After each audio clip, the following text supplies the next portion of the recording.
অনেকদিন পরে আজকে একটু সেলাই করতে বসেছিলাম।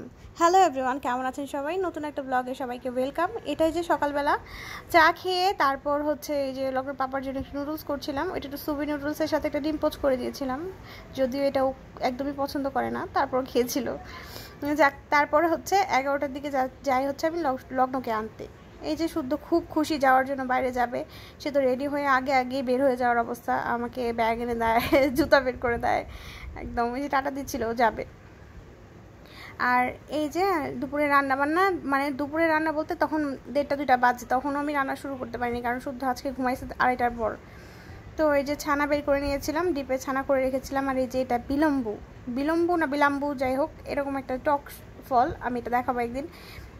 সেটা দিয়ে ডাল করেছিলাম, এটা সিদ্ধ করে রেখেছিলাম। আর এই ছানাগুলোকে আমি একটু মথে নিয়ে একটু গোল গোল করে আমি করি সবসময়। তেলের মধ্যে দিয়েছিলাম একটু হলুদ দিয়ে, ওই যে ছানার যে বলগুলো করে রেখেছিলাম সেই বলগুলো একটু ভেজে দিব, একটু লাল লাল করে ভেজে নিলে দেখতে ভালো লাগে। তারপর আলুটাও ভেজে নিয়েছিলাম সাথে।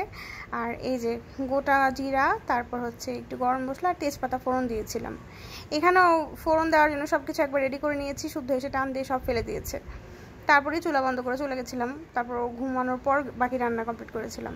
ওই এখানে একটা মশলা করে নিয়েছিলাম, হলুদ, মরিচ, জিরা, আদা বাটা, জিরা বাটা, ওইটাকে মিক্স করে দিয়ে একটু কষিয়ে জল টল দিয়ে যখন ঘন হয়ে গেছে নামিয়েছি। এই যে লগ্নর ভাতের প্লেট, একটু আবার সজনে পাতা বড়াও করে দিয়েছিলাম। এই সজনে পাতাটা আমি রেখে দিছি, একটু একটু করে খাই মাঝে মধ্যে বের করে। আর এই যে বিকালবেলা মনে হচ্ছে একটু সেলাই করি, কারণ অনেকদিন ধরে খালি ফেসবুকে এই সেলাইয়ের ভিডিও আসে, খালি মনে হচ্ছে আমি একটু ট্রাই করব। সেই দিন করেছে, বসেও ছিলাম, শুদ্ধর জন্য পারছিলাম না। আজকে যেহেতু কারেন্টও ছিল না আর শুদ্ধ ঘুমাচ্ছিল, বিকালবেলা বসে বসে এই যে সেলাই করছিলাম, দেখছিলাম বাড়ি কিনা আর কি। তারপর এই সন্ধ্যার একটু আগে আর কি আমি গাছগুলোকে ভিতরে নিয়ে আসছি। মানে এগুলো তো ইনডোর প্ল্যান্ট, নর্মালি ইনডোরেই থাকে, কিন্তু বাইরে দিতে হয় মাঝে মধ্যে রোদ বৃষ্টির জন্য। আর যেহেতু সামনে বাড়িতে যাব, তাই আজকে গাছগুলোকে ঘরে আনলাম, কয়েকদিন পরে একবারে বাইরে রেখে যাব।